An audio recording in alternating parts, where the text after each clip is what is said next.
नंगे पांव रेगिस्तान की धधकती बालुओं में भाग रही है।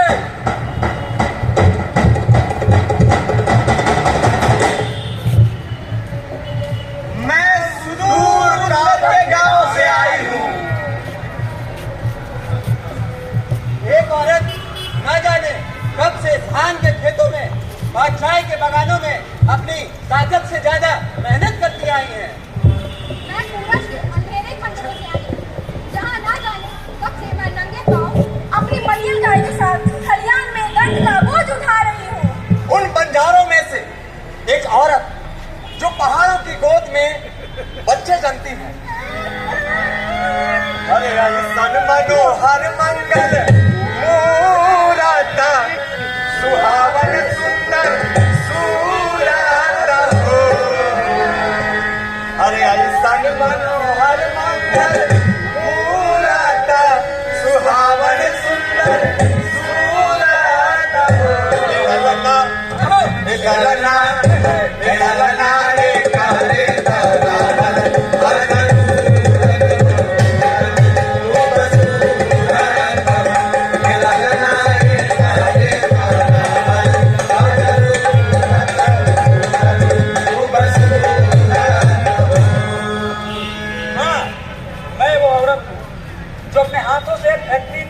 मशीनों को दिन भर घुमाया करती हूँ। वह मशीनें जो मेरी ताकत को मेरी आंखों के सामने हर दिन नोचा करती है।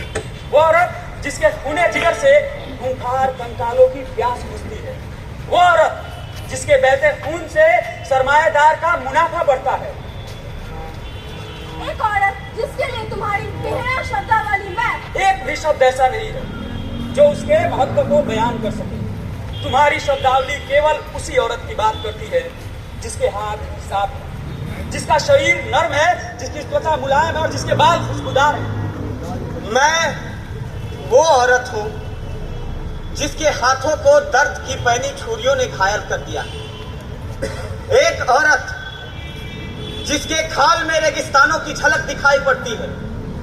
एक औरत जिसके बालों में फैक्ट्री के धुएं की बदबू आती है। मैं एक आजाद औरत हूँ। हाँ, मैं वो आजाद औरत हूँ।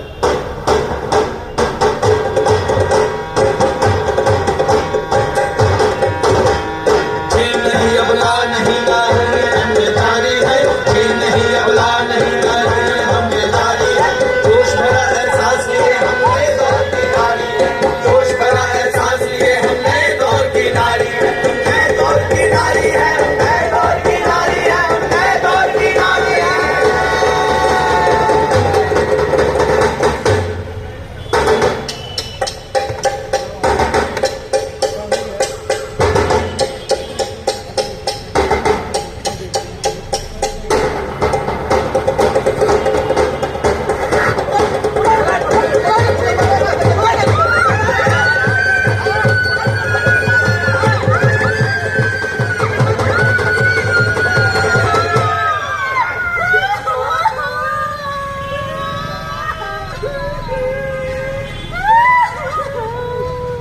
अरे मैं तो तुम्हारा प्रेमी हूँ। अरे मैं तो तुम्हारा मालिक हूँ। अरे मैं तो तुम्हारा दोस्त हूँ ना। अरे मैं तो तुम्हारा पति हूँ ना। मैं तो तुम्हारा शिक्षक हूँ ना। मैं मुल्ली हूँ।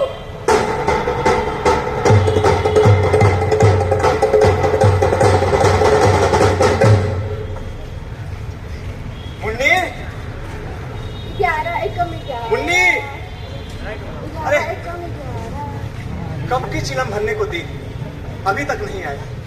मुन्नी, मुन्नी, 11 एकम 11, 11 दूनी 22, 11 तिया अरे मुन्नी 33। ये घर है, स्कूल नहीं है। और क्या करेगी तू पढ़ लिख कर? हाँ, तुझे बाबा, कोई अब तक दफ्तर जाना है? बोलना, बोलना। बाबा, हाँ? मैं याद कर रही थी। मास्टर जी कहते हैं घर पे पढ़ा करो, और ना समझ में आए तो बाबा से पूछो। क्या कहा? क्या कहा?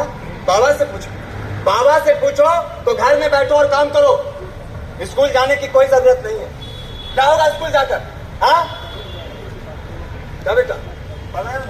आप बाबा, मास्टर जी कहते हैं किताब जरूर लाना, नहीं तो नाम काट देंगे। और ये भी कहते हैं कि स्कूल यूनिफॉर्म धुली हुई होनी चाहिए। इंस्पेक्टर साहब आने वाले हैं बाबा। अरे इन हरामजादों को बच्ची का मन बहलाने के सिवा और कोई काम है? हाँ, अरे 2 जन को खाने के लिए खाना नहीं है घर में, छप्पर ठीक नहीं करा पाए, बरसात आने वाली, और तुझे किताबें चाहिए, धुली हुई यूनिफॉर्म चाहिए। अरे कहाँ से तुम्हें ये सब? हाँ बाबा, मैं स्कूल जाऊंगी। नहीं जाना स्कूल, घर में बैठ, मैं तुम्हारे लिए कुछ काम ढूंढ देता हूँ। सुन, तू अपने माँ के साथ कल चौका चुला करने के लिए चली जाना, ठीक है ना? नहीं बाबा, मैं स्कूल जाऊंगी। जो मैं कह रहा हूँ वही कर। और सुन, जाकर शर्मा जी की दुकान से आटा लिया, जा। अरे जा बाबा, अरे जाती है हरामजादी, ठीक है ना? बाबा वो आटा नहीं देता है। क्या कहता? अरे उधार लेता हूँ, कोई भीख नहीं मांगता उससे। बाबा वो कहता है क्या कहता? कहता है बाबा, अगर उधार में आटा चाहिए तो दुकान बंद होने के बाद अकेले में आना। चुप हो जा, अरे चुप हो जा, अकेले में आना। अगर उधार न चुकाना होता तो साले की माँ। बेटा पिताजी एक काम करते हैं, मेरे फैक्ट्री में एक लड़का है जो 8,000 महीना कमाता है, हमारी मुन्नी को उसी से शादी करवा देते हैं। लड़का कैसा? लड़का अच्छा है, बहुत अच्छा है। चलो तो चल के परिवार वालों से बात करें। चलिए पिताजी चलो। आता हूँ मुन्नी। मेरे साथ अब इतना बड़ा सुलूक नहीं होता, लेकिन बोझ मैं अब भी हूँ। मेरा लगन तय हो गया है, आज फेरे हैं। लड़का भाई की फैक्ट्री में 8,000 रुपए तनख्वाह कमाता है। लाइट वाला कहाँ गया?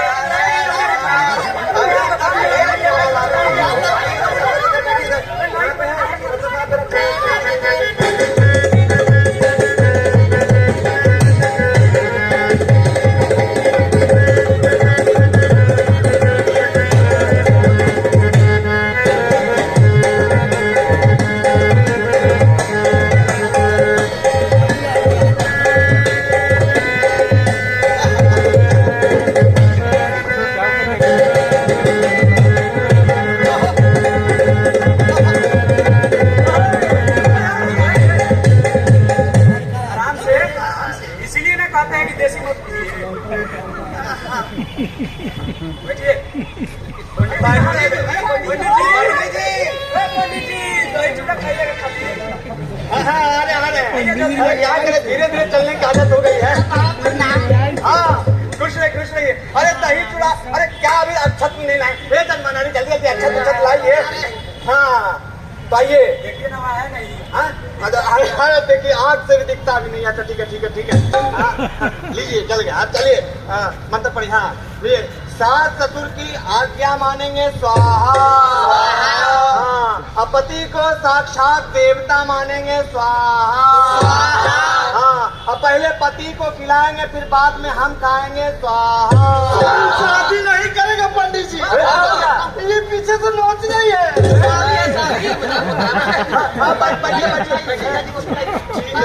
इधर तो बैठ जाते हैं। इधर आइए, गीत जानते हैं आप? इधर आके गीत गाइए। चलिए बैठिए। हाँ चलिए आइए, आगे का। हाँ तो सुनिए, पति को सोते समय अच्छी सेवा करेंगे स्वाहा। खाने पीने में किसी भी तरह की कमी नहीं करेंगे स्वाहा। बर्तन बासन सब मांझ के रखेंगे स्वाहा।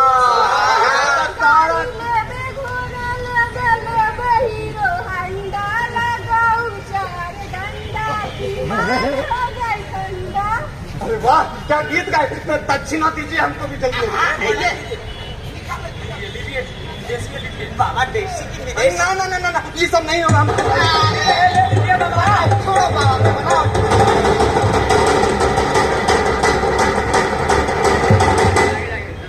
तुम्हारे सारे ससुराल वाले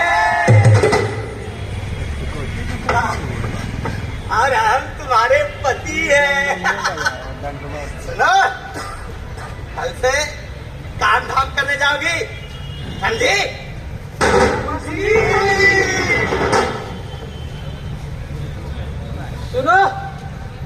तुम्हारे ससुर है और आज के बाद मेरा चिलम भर के तुम दोगी, समझी?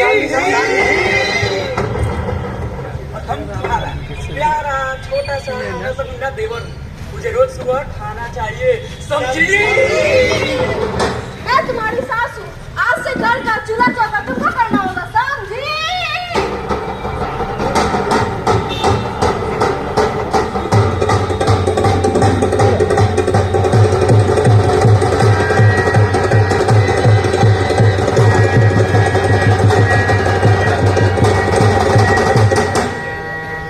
यही तो ससुराल का नियम होता है।